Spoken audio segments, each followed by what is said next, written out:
Welcome back to PBSP News. Today we will take a look back in time to the tragic 2003 Space Shuttle Columbia disaster.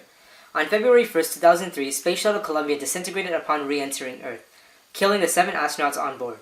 During the launch, a piece of foam insulation broke off from the Space Shuttle's external tank and struck the left wing of the orbiter. It was later found that the hole on the left wing allowed atmospheric gases to bleed into the shuttle as it went through its re-entry, leading to the loss of sensors and eventually Columbia itself. Also, a rescue mission could have been possible using Space Shuttle Atlantis and might have saved the Columbia crew members. A few previous shuttle launches had seen damages ranging from minor to catastrophic damages due to foam shedding, but engineers suspected that the damages in Columbia were far more serious. NASA knew that the wing was struck by this debris a day after the launch due to footage, but this information was not conveyed to the astronauts. NASA knew that the wing was struck by the debris a day after the launch from review footage, but this information was not conveyed to the astronauts. It is important to note that the engineers were senior NASA managers and believed that nothing could be done even if the damages were detected. This affected their stance on the investigation urgency.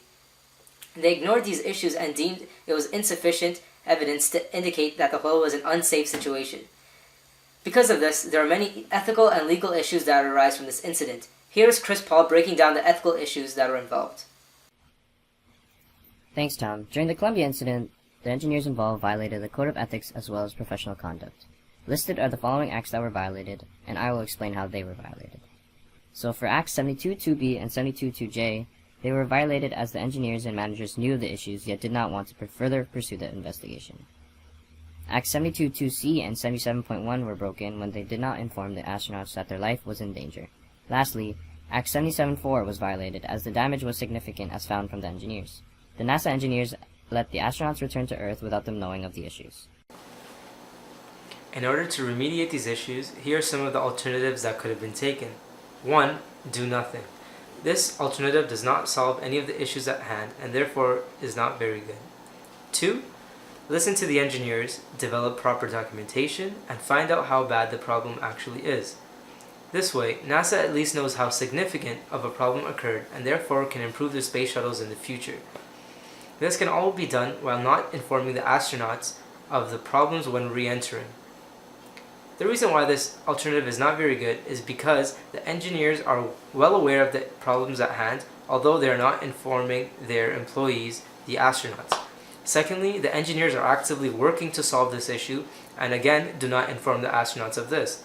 By doing this, Act 77.1 as well as 77.4a are still violated. The third and final alternative is similar to the second alternative, but on top of that, the astronauts are informed of the problem, that it is unfixable, and the dangers of re-entering the Earth. They could also set up a shuttle that can be used instead, such as the Shuttle Atlantis, that was ready to launch and could have potentially saved the astronaut's life. This is the best solution as it does not violate any of the acts. All in all, clearly Solution 3 would be ideal, as it not only improves the future space shuttles, but can also take the right steps to inform the astronauts currently facing this situation and what can be done to safely re-enter Earth, essentially saving their lives. And now here is Dave with the legal issues. Legally, a number of issues were shown. 5 of the crew were U.S. military personnel. The Supreme Court denied the rights to sue for damages and death.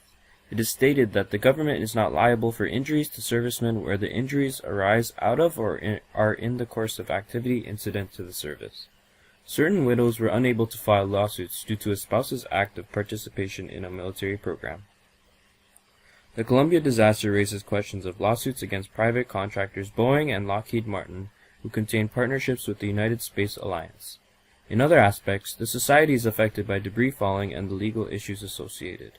The Supreme Court had ruled that damage allegedly caused to a residential property by debris produced by military aircraft was not actionable under the Federal Tort Claims Act. Plaintiffs are unable to prove the Department of Defense is liable in operating such spacecraft, as the court ruled under FTCA no negligence and wrongful acts were conducted. Signing off, this is PBSP News.